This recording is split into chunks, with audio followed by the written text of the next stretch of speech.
За эрхэм үзэгчдэд тодорхой ярилцлагын хөтөлбөрийн ээлж дугаар эхлэж байна. Энэ удаагийн ярилцлагын зочноор Монгол Улсын гавьяач жүжигчийн дуучин Жавхлан оролцож байна. Танд өнөөдрийн мэнд хүргэе. За өдрийн мэнд. За тэгэхээр Монгол Улсын гавьяач жүжигчийн дуучин Жавхлан маань шинэ жил тэмдэглэхээс татгалзаад Монгол улс хүчрэгвэ гэдэг тоглолт хийхээ мэдгдсэн. Ер нь таны хувьд яагаад те шинэ жил тэмдэглэхээс одоо татгалзахыг уриалж байгаа юм бэ гэдэг талаар яриагаа эхлэе гэж бодож байна л та. За энэ маань мэдээж Монголын баяр биш. Анх энэ баяр үүсч гарахтаа бол гэр бүлийн баяр гэдэг байдалтай. Тухайн одоо тэр Европын орнууд ч юм уу те тэр хүмүүст өмсийн газар орон зайд таарсан. Одоо нэг улаан ягаан өндөгний баяр энэ төр гэл тийм ээ. Одоо өөрсдийнх нь шашны баяр л да. Тэгээд манайхан болохоор энийг бүр хавтгаа нийгмээрээ өөрсдийнхээ эх орныг бүр үгүйсгдэг. Бүр ингээд бүр баярын маргааш нь бүр ингээд бүх юм шатлалтанд ороод өрөнд ороод дуусдаг юм баяр болж бүр сүүлрэг манайхан чинь нэг юмыг дэврэхтэй сайн. Тэгээ энэ нь бол хүмүүс жирийн хүмүүс дэврээд байна үхээр үгүй байхгүй юу. Энэ нөгөө Монголд нөгөө мөнгө угааж байгаа монголчуудын одоо халаасыг хоосолж байгаа энэ нэг юм ченжийн байгууллагууд. Одоо нэг ориглон дарс нөгөө шампан дарс гэдэг байдаг шүү дээ. Тэрий чинь одоо ченжилж байгаа нэг 2-3 хаан хүмүүс байгаа байхгүй юу? Тэгээд ингээд бүх хэрэглэгдэж байгаа юм болгон дээр ингээд дандаа юм гадаадын юм авчирч яхдаг. 500 мянга орчим бидний хийсэн судалгаагаар 500 дор хаяад бүр хамгийн доод тал нь 500 мянган шампансаг ориглон дарс ууж ийн л да. Тэгээ энэний дундаж үнэ нь яг 7500-аас 30 мянган хооронд байд юм байна. За тэгээ дундажлаад нэг 12 мянгаар ботхоор 6-7 тэрбум төгрөг болж байгаа байхгүй юу?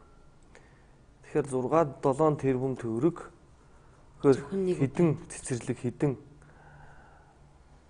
одоо төр хэмлэг барьж болох уу? Тэгэхээр бид нар зөвхөн ориглон дарсан дээр л ийм хэрэглээ бид нар дээр гарч байгаа. За архийг оруулвал энэ ориглон дарсаач баг 20-30 өсгсөнтэй тэнцүү болж байгаа байхгүй.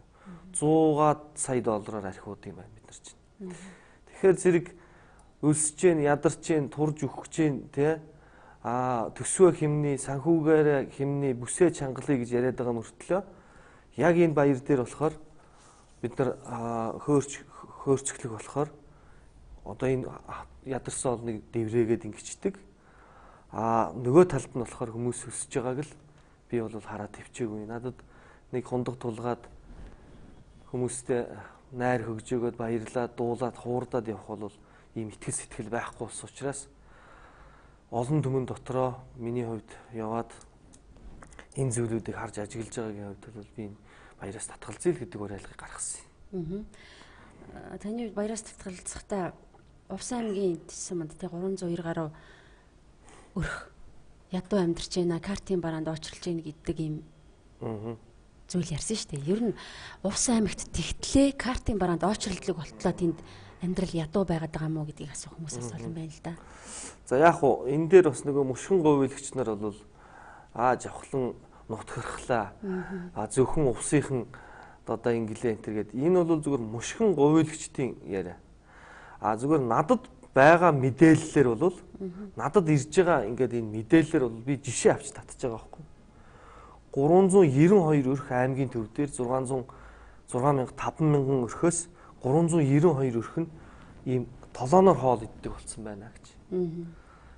Тэгээд энийг бол тагнуулын төв газраас юуг энэ 392 айлын тухай мэдээллийг өгч болохгүй шүүгээ тэр юуг одоо тэр нөгөө компьютерийн тэрийг хаасан байлээ л дээ. Тэгэхээр зөвхөн увс дээр 392 увс бол хамгийн чадамжтай аймгийн тоонд ордог штэ. Одоо мөнгө хадгаламжаараас тэр тэгэхээр зэрэг аймаг болгон дээр энийг жишиглээд аваад үцхэд аймаг болгон дээр эдийн хэмжээний айлууд харагдаж байгаа. Улаанбаатар хотоор бодоод үцхэд Улаанбаатар хот чинь Увс аймгаас даруй 50-60 дахин илүү байхгүй. Тэгэхээр 392 айлыг чинь 50-60 дахин өсгөхөөр зэрэг бараг 20-30 мянган айл энэ хойно хоолгүй ингээд нин ядуу гэдэг тодтолтой ингээд өрхийн орлого байхгүй сууж байгаа байхгүй. Тэгэхээр нөгөө картаар одоо жишээлбэл бараа олдохгүй байгаад карт авч байгаа биш. Хоол нь байгаад гэдэг мөнгөгүй учраас энэ дэлгүүр дотроос орж авах мөнгөгүй учраас энэ хүмүүс ч өсөд байна л гэдэг асуудал байгаа байхгүй. Тийм болохоор миний хувьд одоо энэ 3 сая хүмүүсээс чинь ер нь ихэнх нь өнөөдөр айгүй санхүүгийн эвгүй байдалд орчод байна шүү дээ. Тэгэхээр энийг бол 3 саяуланд нь хандивлна гэхээр миний нэг ганцхан өдрийн бөхөөргөний тоглолтын мөнгө хүрэхгүй байхгүй юу? Тийм учраас би энэ тоглолтоо бол хувьсгал тэмцлийн тоглолт гэдэг чиглэл рүү одоо нэрийг өөрчилсөн байгаа. Хандвийн тоглолт гэхээсээ илүү хувьсгал тэмцлийн тоглолт. Энэ яваад байгаа уул урхаг энэ муухай болохгүй байгаа энэ буруу юмыг хувьсгаж өөрчилъё. Сайн цагийн төлөө бүх хүмүүс хичээцгээе. Энэ дээр бүгдээрээ нэгдэж бүгдээрээ хилцвэл буруугүй бүлээн усаар угаавал хэрэггүй гэдэг энэ зарчмаар энэ бидний өнөөдрийн Монголын амьдралын алдаа нь хаанаа байгаа юм? Буруу нь хаанаа байгаа юм? Гэт ингээд олж тогтоох гээд хүмүүстэйгээ харилцсан одоо ийм уриалгыг гаргаж чад яваад байна л да. Хувьсгал тэмцлийн тоглолт магадгүй зарим нэг ингэж асууж болох юм. Ер нь тоглолтоор яаж нэг тоглолтоор яаж хувьсгал тэмцэл хийх гээд байгаа юм бэ? Яаж өөрчлөх гээд байгаа юм гээд. Хамгийн гол нь бид нар нэгээ үгүйсгээд бид нар нэгнтэйгээ уулзах чадахгүй штэ. Одоо завхлан ингээл одоо өнөөдөр үгүйсгэгч нар бол битэр сууж байгаа л да. Үзчихэл байгаа. Нэг юм ярихаар зэрэг өө чи дуулаач гэдэг үгүйсгчдэг. Тэгсэн мөртлөө өөртөө караокенд ороод битүү дуулаад хуурдал найран дээр болохоор битүү өөртөө дуулдаг. За тэгээд нэг залуу бас нэг гүй чи болохгүй байна гэдэг хуульч залуу ярингууд. Гүй чи очиж тэр хүмүүнээ өмгөөлж тэр хуулиа уншаал сууж л та гэж. Ингээд энэ үгүйсгцсэн байгаа энэ бүгд нэг ингээд үгүйсгцсэн ба шүү дээ. Энэ алдаан дээр л энэ хүмүүсийн өнөөдөр ирээ цэргүй идэх, уух энэ бидний энэ юмыг шамшигтуулж хулгайлах энэ зүйл чи үүсээд байгаа байхгүй. Тэгэхээр миний хувьд уран бүтээлээрээ дамжуулж ер нь бол бүх л хувьсгалууд дуу уран бүтээлээр л гарсан байдаг шүү дээ. 21 оны хувьсгалыг бодохоор улаан түгийг намируулад л гэл тийм үү. Энэ дандаа энэ хувьсэл өөрчлөлтийн чихэнд урлаг явдаг байхгүй. Ардчсан хувьсгал одоо сая энд нэг хөшөө барилаа гэж ингэж чинь тийм ээ. Хонхны дуу гэж. Энэ дуугаар л тодорхойлогддог. Тэгэхээр зэрэг урлаг бол өөрөө энэ нийгмийн болохгүй байгаа энэ зүйлүүдийг шөөмжлөх хамгийн том зэвсэг юм а гэж. Тэгэхээр энэ зүйлээ барьж миний хувьд энэ уран бүтээлээрээ өөрийнхөө хийсэн энэ эх орны тухай дуунууд энэ зүйлүүдээ тэгээд олон уран бүтээлч надтай нэгдэж байна да. Тэгээ энэ тоглолтыг хийж энийгээрээ бас хүмүүстэйгээ харилцаа болоод тогтоогоод цаашаа хувьсгал тэмцлийн өөрчлөлт хувьслын талаар хүмүүстэйгээ дахиж болзоо тогтоогоод ингээд цаашаа энэ тоглолт бол зөвхөн бидний хийж байгаа үйл ажиллагааны эхлэл юм а гэдэг энэ утгыг ойлгох хэрэгтэй хүмүүс. За таны хувьд ядуу өрхүүдээ одоо Монгол улс хүчрүүгээ ерөөсөн ядуу хүмүүстэй туслая гэдэг гол санаа явж байгаа. Тэгээ энийг бол жавхлан тийм Монгол Улсын гавьчийн дуучин жавхлан хийх ёсгүй маа тэр ч одоо улс төрчид хийдэг юм уу гэдэг бас нэг юм шүүмжил гэх юм уу те. Одоо асуулт бас иргэдийн дунд байна л да. Гэхдээ яг одоо тэгээд бүгд л өөр хүн хийх ёстой гэж найдаал бүгд энэ хүмүүсээс чинь мөнгөний аваад сонгоол эргээл өнөөдөр уйлж штт. Миний хувьд бол хүмүүс намайг бол хардж л байгаа л да. Янз бүрээр л хардж. Энэ одоо сонгуулийнхаа юм хийж байгаа гэж нэг нөхөр харна. Энэ өстө айгүй зөв сэтгэжлээ шүү гэж атаархаж байгаа нэг хүн байгаа. Энэ жавхлан яг юуг бүсэн мөрөөдөд зориод байгаа юм бэ? Гэдэг ийм нөхдөдөд бас эргэлзээ байгаа. Гэхдээ яг жавхлангийн зөв штэ гэж ярьж байгаа ихэнх хэсэг байгаа. Тэгэхээр зэрэг зүгээр хүмүүс яг ухаангүй ноёнд өргөшгүй алавт гэж тэ яадгийг би гарыг л та би дэвшил та. Би залуу хүн штэ. Тийм үү? Өнөөдөр энэ өгчлийг харалт. Зөвхөн тэд хийх ёстой гэдэг итгэл найдвар өгөхөд явсаар байгаа одоо энэ хэд ч одоо 24 жил одоо ямар ч хүсэл мөрөөдөлгүй, ямар ч итгэхгүй, тэмцэлгүй ийм болоод энэ хүмүүс чи өвгөрөөд хөгшөрчөөд шүү дээ. Тэгэхээр залуучуудаа зөвхөн жавхлан олж харахаас илүү чи ч гэсэн эх орныхоо төлөө санаа зовдөг байл та. Та ч гэсэн бас энэ зүйлийн төлөө санаа зовхгүй болохоор чинь эх орн чинь өөрт чинь гомдоод өөрийн чинь ажил үйлс өнөөдөр явж байгаа энэ байр байдлыг харалт. Нэг өдтэй юм алга ба штэ. Тэгэхээр ийм л зүйлийг би хэлж уриалаад байгаад л гол нь байгаад байгаа. Тэг яг одоо миний нэг юм нь бол өө чи дуугаа дуулаач хэл гэдэг. Би амар гоё дуу дуулж болно штэ. Намайг бол хүмүүс гоё дуугаа дуулдаа л гэдэг. Гэхдээ миний дуу шиг гоё эх оронтой болъё л та. Би гоё дуу шиг гоё амьдралтай гоё энэ цаг хугацааг энэ эх орондоо гоё өнгөрөөмөр штэ. Та тэгснийхээ дараа би гоё дуугаа дуулъя л та. Тийм биз дээ. Тэгэхээр миний хувьд гоё эх оронтой болъё гэдэг санал тавиал яваад байгаа. Хүмүүс нь өсөж яхад би хичнээн Монголын үнэртэй салхитуулаад сайхан байна уу, гоё байна уу гэж худалдуулаад яах. Дуу чинь үнэн амьдралаас гардаг шүү дээ. Одоо миний дуу бол дандаа л өсөж байна, болохгүй байна. Зарц цаанууд идэж гин, ууж гин. Ийм сэдв рүү орлоо шүү дээ. Тэгэхээр энэ дуугаа гоё болгохын тулд би өөрөө эх орноо гоё болгоё гэж тэмцэж уриалж байгаа. Хувьсгалыг заавал хийнэ. Түрүүн таваас яриандаа хэлцүүлээ. Ер нь бол бас энэ цахим нөгөө сайтуудаар гарсан таны одоо тавьсан иш доркуудыг харж байгаа доор хүмүүс сэтгэлүүдээс яг их их дэмжиж байгаа ч гэсэн зарим нэг нь одоо 2016 оны сонгуульд улс төрд үзэх гээд ерөөсөө суураа тий бэлтгэлээ базаагаад эхэллээ гэдэг юм мэдээлэл яваад байгаа. Зарим нь бол дэмжиж болохгүй ч гэсэн юм бас яриа байна л да. Тэгэхээр магадгүй олон асуухыг хүсэж байгаа. Яг нь улс төрд. Тий ер нь бол сая намайг мөрөөдлийн баг гэдэг багт оруулж штэ. Тий тэр хүмүүс дотор нь одоо их олон хүмүүс байна. Тэгээ намайг одоо энэ нөгөө одоо жишээлбэл жавхланг ингээд яг хувьсэлт өөрчлөлтийн тухай яриад эхлэнгүүт эн чинь ингээд Монголыг нэг ингээд за нэг энд нэг ингэж байгаа нэг шоглоомонд нь оруулчих залуучуудын дунд энийг нэг тэ нэг шок харагдсан хүмүүсийн хажууд хүмүүс харахтыг хүсэхгүй байдаг энэ нэрлэхүү зан нэгээ үгүйсгэж байгаа энэ юуг бадраага дивчээгээд шүү дээ. Тэгээ энэ хаанаас гараад байна вэ гэхээр яг энэ Монгол улсын ерөнхийлөгчийн дооттолд буюу тэр одоо нөгөө одоо бөхс долоогч гэдэг байгаа шүү дээ тийм ээ. Тэр хошног долоогч нараас нь гараад байна л да. Тэ. Ерөнхийлөгч. Яа тий. Би бол яг тэгж анзаараад байна. Зүгээр нийн үгүй шудрах хэлэхэд.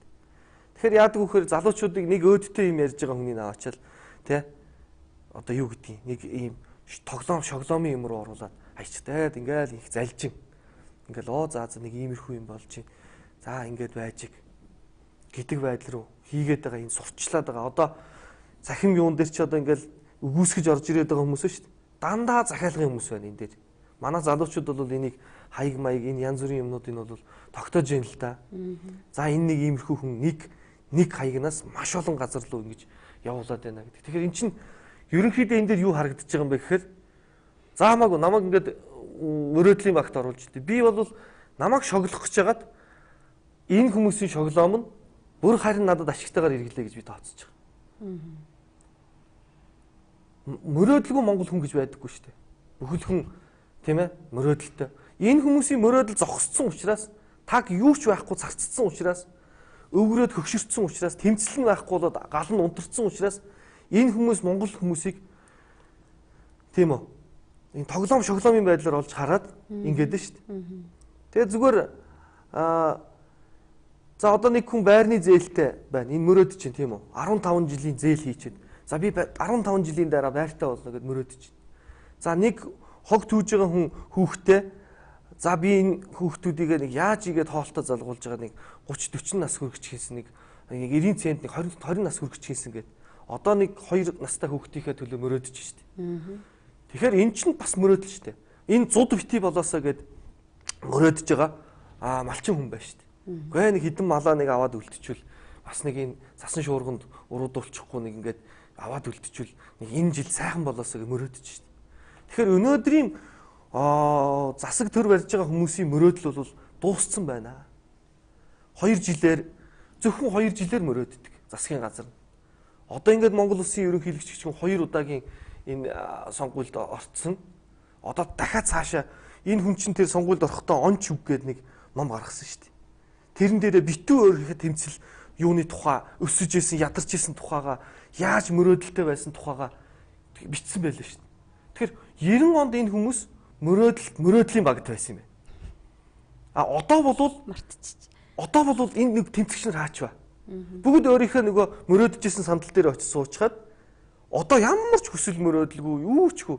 Тэгээд өөрийнхөө зүгээр нэг амьдралыг зөвхөн амин хуваа болохоор амар хол мөрөөд төлөвлөчөөд Монгол улсын амьдралыг болохоор зөвхөн 4 жилээр өөрийнхөө сонгуулийн хугацаанд төлөвлөдөг хардаг.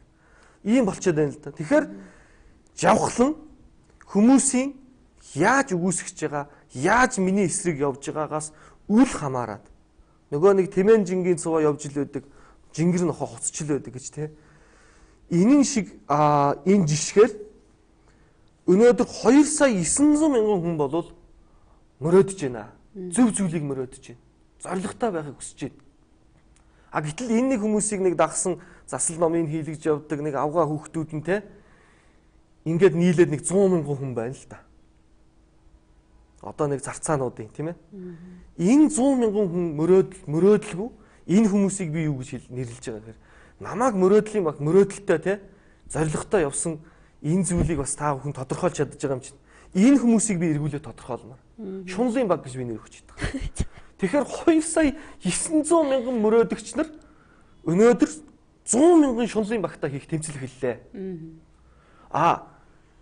Энэ 2 сая 900 мянган хүн өнөөдөр хүсэл мөрөөдөлтөд хүртэл нь жавхлан өнөөдөр тэмцэнэ гэдэг зорилгыг өөртөө тавьсан байна. Жавхлангийн хувьд хамаг Монгол минь нэгдээсээ, нийлээсээ, дуу хоороо явуулаасаа. Надад энэ хүмүүсийн нэг сандал суудлын төлөө хүсэл мөрөөдөлтэй. Одоо хүмүүс хараад шүү дээ 2016 онд жавхлан нэг сандлын төлөө яваад байна гэж. Үгүй ээ. Миний хувьд шүү дээ те. Монгол минь сайхан болоосоо. Монголын минь те энэ дэлхийн нарт дэлхий дээр байгаа олон түмэн ах дүүс бидний нэг зөв нүдээр хараасаа. Дуу хуураа ингэсэн. Миний зорилго бол Монголоо тэр чигтэн багтааж явдаг зорилго байгаа болохоос биш. Зөвхөн энэ хүмүүсийн булаацалдаад хувилдааны тухай энийг сандал мандал гэсэн ийм юм руу явахгүй байгаагаараа л миний тэмцлийн онцлог байгаа юм л да. Тэгвэл монголчууд энэ зөв зүйлийг олж харж байгаа баха. Тэ. Би зөвхөн сэтгэлээ нээж яриад байгаа нь би л болохоос биш. Бүх хүмүүс дотроо богшиж байгаа шүү дээ. Энэ хүмүүс идэхтэй айхгүй байна да. Бүр ингээд харуулж байгаад идэж штэ. Бүр яг ийм 8 хийчлээ. Тэгсэн мөртлөө Монгол орны сайн сайхны төлөө болохоор нэг нь ч юу ч дуурдаггүй, хуралдаач ирдэггүй. Тэгэхээр энэ хүмүүсийг тайлангийн тавиул л да. Энэ хүмүүсийг олж анзаарахгүй мөртлөө намайг бити хардл та. Жавхлан нэг одоо би яг энэ Монгол эх орноос юу хулгаалсан? Таны гэрээс карманаас чинь юу хослсон юм? Шинжил хий гэж яагаад би та нарт шампансаг зарыг гэсэнгүй штэ. Гэхдээ та нар баярлаад арталтанда кармаага хоослоод та нар гоё байна. Монгол гоё байна гэд би найран дээр ч очиод яг би өөрийнхөө амийн хувийг эрх ашигыг бодох юм бол үнэхээр би өнөөдөр бас нэлээд овоо мөнгө төгрөгийн юмыг би өөрөөрөө золиослцоход явж штэ. Энэ зүйлийн миний хичээл зүтгэлийг энэ талаас нь олж хараач. Тэ? Таны хувьд бас улаан чулуутын хогийн зэг дээр очсон байсан. Одоо ер нь цаашдаа нэвтрүүлэг гаргана гэж би бас сонслоо л да. Ер нь бодит амьдрал тэнд яг ямар байна? Тэг яг одоо тэгээд одоо нөгөө дуугаа дуулаач нөгөө нэвтрүүлэг хийлээ гээл. Би өөрөө нэг ийм юугаа микрофоно барайл явсан л та. Тэгээ надад бол нэг үгүй хэлэхэд нэг сурвалжлагч хөсөлж яваад явах мөнгө алга. Яг одоо би очиод Монголын буруу нь хаана байна вэ гэдэг тухай асуусан юм. Та Монгол улсын иргэний үнэлэх байна уу? Иргэн юм бол яагаад энэ гоё тэнгэрлэг хаадын үрсад ингээд өнөдөр хогт өөх болсон юм. Эний учир шалтгааныг олохыг яриад байдаг мөртлөө очиод уулздаг хийдэг хүн байхгүй шүү дээ. Дандаа ажиглагч нар. Ингээл. Нэг иймэрхүү юм болж ин ингэж. Дандаа нэг дүн шинжилгээ хийж ингэж нэг хий хоосон ярьсан хүмүүс. Очиод уулзж байгаа хүн алга шүү дээ. Их ховорхон байна, зөөхөн байна. Тэгээ миний хувьд бол очиж уулзсан. Тэгэхэд бол тэр хүмүүс хэлж илээ. Бид нарыг хог төвдөг хүмүүс гэж ярьдаг. Энэ 90 оноос хойшоо бид нар ийм зүйлтэй эхэлсэн, ийм зүйл эхэлсэн. Урд нь бол бид нар яг зөв өөрийнхөө харьяал өөрийнхөө мэрэгжлийнхээ хуваараар ажиллаа хийгээд олоод зөв явдаг байсан бол энэ ардчлал гэдэг юмтай чинь зэрэгцээд бид нар ингэлээ. Бид нарыг өнөөдөр зөв зохион байгуулахгүйгээс болоод бид нар ингэж байгаа болохоос биш. Бид нар доотл нь нэг мэрэгжилтэй, дээдл нь 2 3 мэрэгжилтэй тийм маш олон юутай хүмүүсээс ярьцлага авсан л да. Тэгээд бид нар энэ дэлхийн одоо 2 дахь түүхий бүтээгдэхүүнийг бэлтгэж байна. Бид нарыг энэ дотроос нэг хог түүгээд иддэм байх гэж бодсон. Үгүй ээ, энэ улаан чулуутын хог дээр чинь нэг өдөрт 3 сая төгрөг ирж гин гэж. Тараагдаж гин гэж. Тэгэхээр хөөрхий тэр хүмүүс чинь зөв зохион байгуулад өгвөл тэр хүмүүс хогийг баялаг болгох гэдэг нь. Тэр хүмүүс маш зөв хөдөлмөрийг хийгээд байна шүү дээ. Тэгэхгүйгээр эндээс наан хийгээл Монгол ингэчлээ. Тэр хүмүүсийн дотрыг очиод ухахаар энэ удахгүй миний энэ ярьсан ярилцлаганууд бол одоо яг энэ зурагтууд бол хамгийн сонирхолтой байгаа төмөн олныг хүсэж байгаа юмыг бол гаргахгүй байна л да. Яаж нөхөр нөгөө л айдснаас. Одоо танаа зурагтууд бол би баярлалаа гэж хэлмээр. Зөв юмыг бид нар ярьж иж энэ их орондоо яах гэж энэ зурагтыг телевизийг байгуулсан юм. Монголын төлөө л гэдэг шүү дээ. Тэгсэн мөртлөө ингээд хувьсыг өөрчлөгдөе. Хэдүүлээ ингээд нэг энэ амьдралаа зөв болгоё гэд ярьсан хүмүүс болохоор хаягддаг, тийм ээ. Тэгэхээр энэ нэвтрүүлэг цаашаа миний хийж байгаа нэвтрүүлэг энэ янз бүрийн зүйлүүд бол цаашаа энэ захим ертөнцөөрөө дамжаад явах болно. Хизээ зогсохгүй энэ зүйлийг бас та бүхэн өөрсдийнхөө нүдээр хараарай. Би бол одоо энд нэг тайлбар тэр тухай юу болж байгаа тухай бас нэг олон тайлбар хиймээргүй л байна л да. Нүдээрээ л харцгаа. Та Монгол өс хүчргүүгээ хувьсгал тэмцлээс гадна хамаг Монгол нэгдээ гэдэг төслийг эхлүүлсэн. Одоо яг хамаг Монгол төсөл яг ямар шатанд явж байна вэ гэж. Тухайн нутаг одоо халимаг туваа бүрээд өвөр Монголд одоо Монгол ёс заншлын хөдөлгөөн үүсч эхэлж байна. Одоо халимагт бол халимаг одоо дээлээ өмсөх тэр хөдөлгөөнүүд болж эхэлж байна.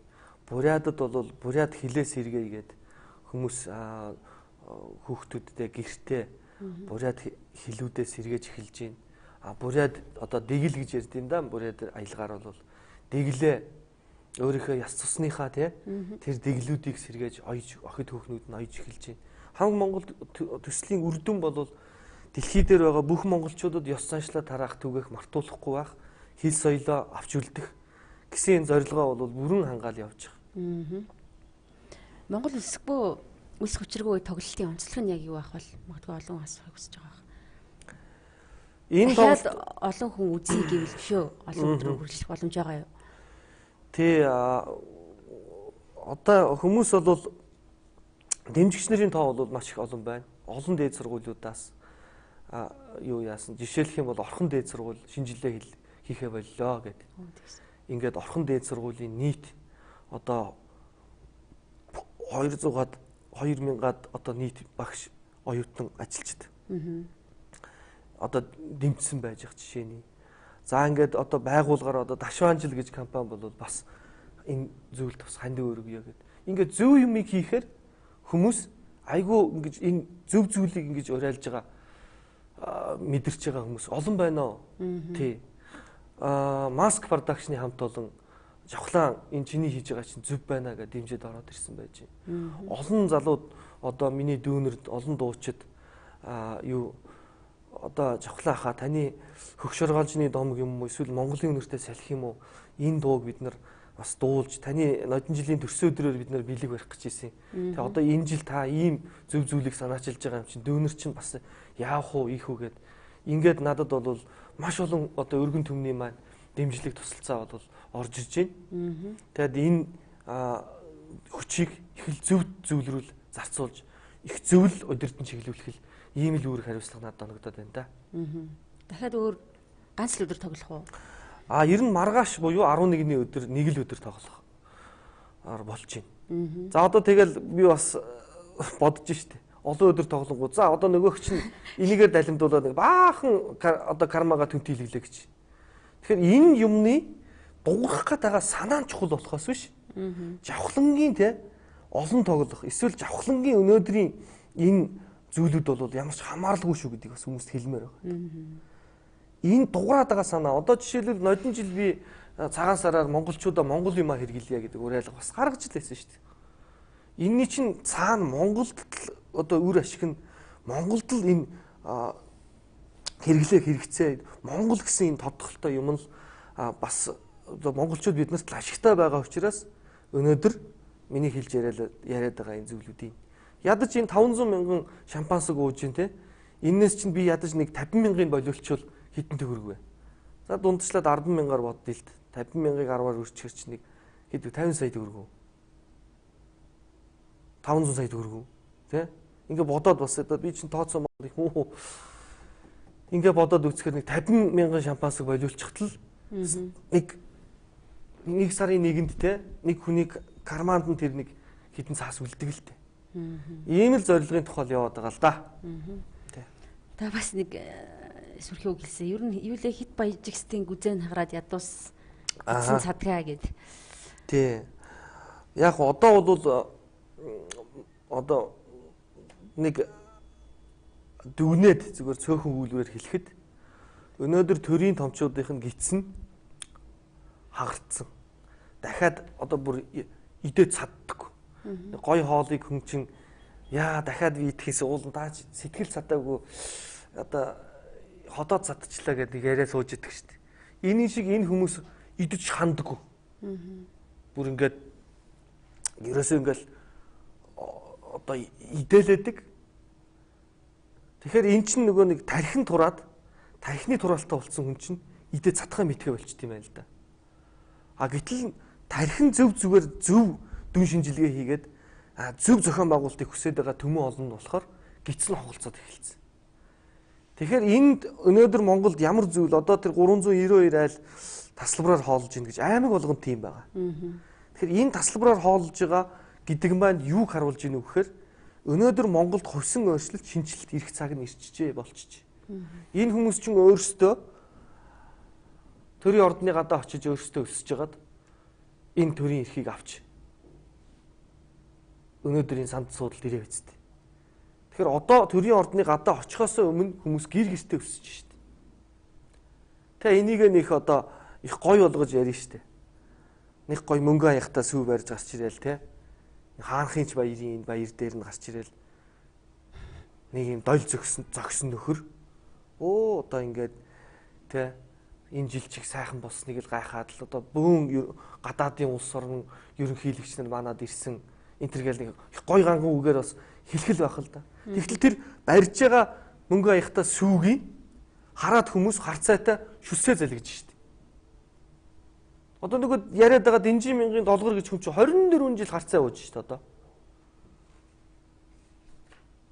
Тэгэхээр зэрэг би энэ хүмүүсийг шүүмжлээд одоо жишээлбэл нэг бүр нэг одоо баг таваа хангаад ингэж яриад байгаа зүйл биш. Нөгөө хатуу үг гашуун боловч явдал тустай гэдэг шиг нөгөө инээсэн бүхэн нөхөр биш, ууралсан бүхэн дайсан биш гэж. Энэ монголчуудын бидний өөрсдийн буруудаа байгаад байгаа юм биш ээ. Хүн болгоны буруудаа байгаад байгаа юм биш. Энэ тогтолцоонд байгаад байгаа.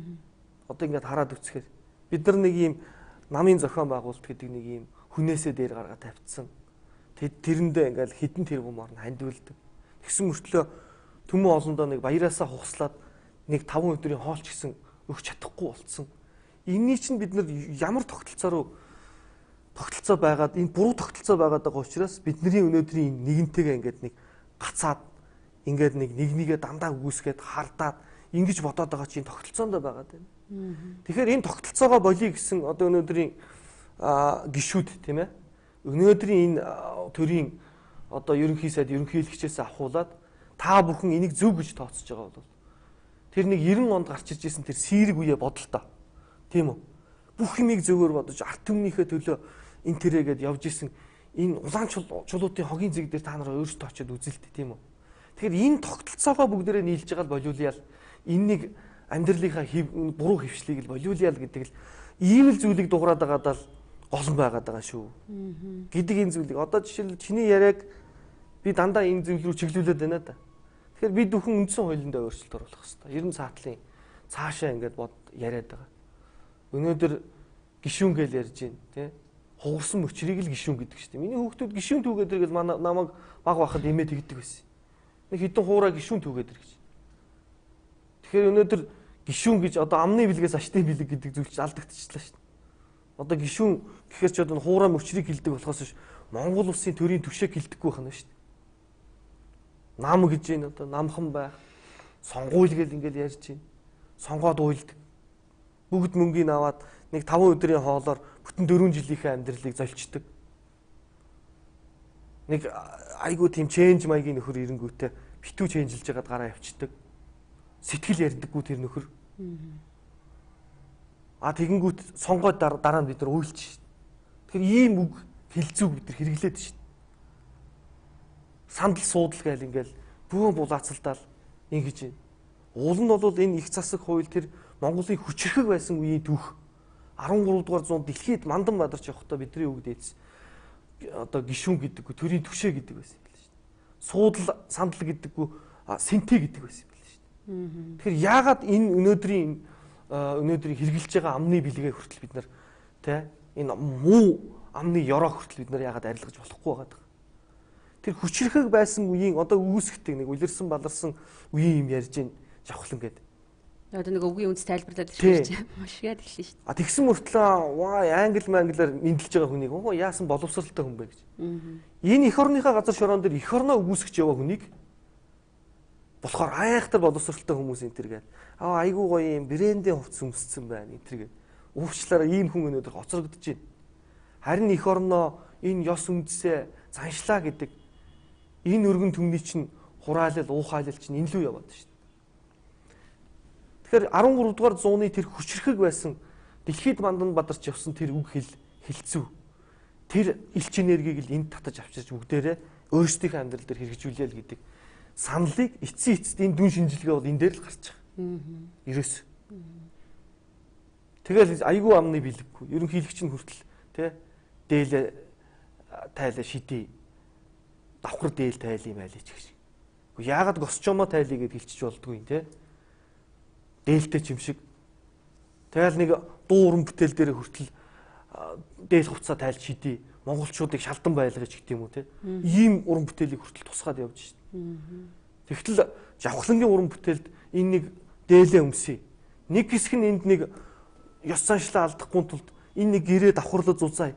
Зөв болгоё.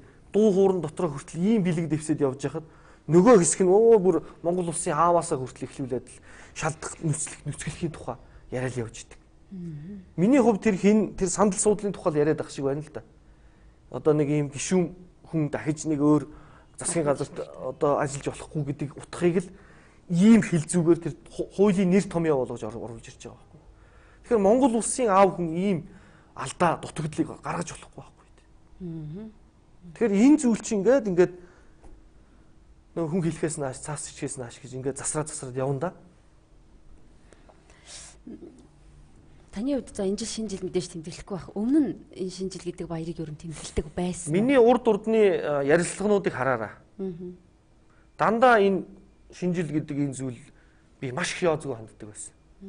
Гэхдээ энэ амар хавтгай. Энд чинь яг тэр гарсан Америкта бол гэрүүлийн баяр гэж явдаг юм л шүү дээ. Одоо манайхан ч бүр ингээд бүтэн энэ хаврынхаа бүх хоолыг авчирч нэг шөнө идээд тасартлаа бүтэн нэг жилийнхээ архийг ууч штэ. Тэгэхээр эн чинь бас арай дэндүү ингэж туушруулж болохгүй байхгүй. Тий. Тэгэхээр миний хувьд бол энэ зүйлийн яриануудыг шинжил гэдэг зүйлийг бол дандаа үгүйсгэж ярьдаг байсан. Үгүйсгдэг байсан. Энэ болохгүй байна, нэг л болохгүй байна гэж хэлдэг байсан л та. За ер нь бит хоёрын ярилцах цаг өндөрлөж байна. Тэгээд таны хувьд бас төгсгөлт нь үзэгчдэдтэй хандаад уриалга хэлэх бах. Тэгээ өнөөдрийн зүгээр нэг Монголын нэг дуучин залуугийн сэтгэл зүрхэн онгойлгоход юм байна. Тэгээд хүмүүс та бүхэн айх гэж энэ хорвоо дээр төрөөгүй шүү. Айхгүй байна гэд нэгэнтэйгээ хэрэлдэж уралцж те одоо нэгэнтэйгээ зодтолтыг хэлээгүй шүү жавхлангийн хувьд. Та бүхэн энэ буруу байгаа дотроо байгаа өсөж байгаагаа нэг үгүй хэлээч. Энэ хүмүүс бүр ингээд идж байгаагаа бүр нуухгүй идэж штэ. Тэгэхээр дотроо байгаа энэ сэтгэлийнхээ нууц үннийг нэг бүгдээрээ хэлэлцвэл буруугүй гэдэг шиг бүгдээрээ хэлэлцвэл буруугүй бүлийн усаар угаа бол хэрэггүй ярилццгаая хоорондоо дотроо яавал болох юм. Тэгээ Монголыг энэ залуу гэдэг хүний чинь үгийн үндэс залуурдах залуу тийм ээ гэсэн үгийн үндэс гарч ирж байгаа. Тэгэхээр энэ Монголоо гоё зөв болгоо залуурдад аваад явъя. Бид нар чинь залуу хүмүүс юм чинь. 80 он гэхэд би лавд амьд байхгүйг л мэддэг. Тэгэхээр энэ байгаа үед дотроо бүгдээрээ нэг хайрлаж энэ буруу байгаа амьдралаа тогтолцоогоо зөв болгоё. За энэ миний хийж байгаа уриалга бол яах вэ? Бид нар энэ хүүхдүүдийнхээ баярлж байгааг хараад шинжилгээ тэмдэглэчихье л та. Бидний хүүхдүүд чинь ямар гоё гэгээн билээ. Монголын ач үрс чинь тэдэнд буруу байхгүй шүү дээ. Тэдний ямар харьхуугаа тасрах юм биш. Тэднэрийнхээ гоё цэцэрлэг сургуулийнх нь энэ юуг нь энэ сайхан дэлгэц одоо энэ одоо зурагтуудаараа сайхан гаргаад хэдүүлээ энэ хүүхдүүдэд хараад баярлчих л та. Тэгэхгүй одоо нэг дүүрэн албан байгууллага дүүрэн ингэж найр хөгжөөж нөгөө талд нь монголчууд чинь хэцүү байгаа энэ зүйлийг пилов төвчгүй байна. Тэгэд ийм зүйлийн уриалгыг би хэлж байна. Тэгээд ялангуяа өнөөдрийн энэ төрийн байгууллагууд одоо засгийн газар одоо энэ сонсож байгаа энэ залуу зөв яриад байна гэж бодогдож байгаа бол та нар ичилгүй нэг жавхлан санаачилчлаа гэдэг сонирн биш шүү дээ. Энд чинь Монголын эрх ашиг яригдаж шүү дээ. Тэгэхээр өнөөдрийн гарч ирсэн ерөнхий сайд би бол одоо маш уриалгахнаар энэ хүмүүст хэлж энэ ерөнхийлөгч энэ өнөөдрийн их хурлын дарга энэ та нарын тансаглалаа болоод энэ нэг улаан чулуутын хог дээр магадгүй шинжилгээ хийгээч.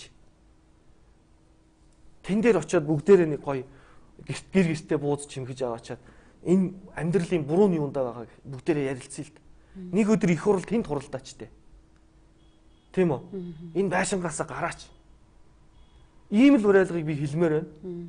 Энэ нэг ингээд аймагуудаар энэ хүмүүс явж энэ гişүүд өнөөдрийн одоо тайлангаа тавь. Нэг сайдыг буулгах болохоор бүгд одоо хувилдах болохоор бүгд шаваад ирчдэг. Монголын сайн сайхны төлөө болохоор яшин нэгээ дооёолоод ингээд тэ суугаад идэг. Тэгэхээр шунлын багаас та нар гараад ирээч гэж би хэлмээр. Ийм л уриалга хэлмээр. За баярлалаа. Тэгэхээр бидний урилгыг хүлээж авч та ярилцсан танд баярлалаа. Таны одоо тэмцэл үр дүнд хүрэх болтугай гэж өрөөе. Үзэгчдээ тоцчийн ярилцлагын хөтөлбөрийн ээлжид дугаар энэ төрөйд өндөрлөж байна. Энэ удаагийн зочноор Монгол Улсын гавьяач жүжигчдийн дуучин Жавхлан оролцлоо.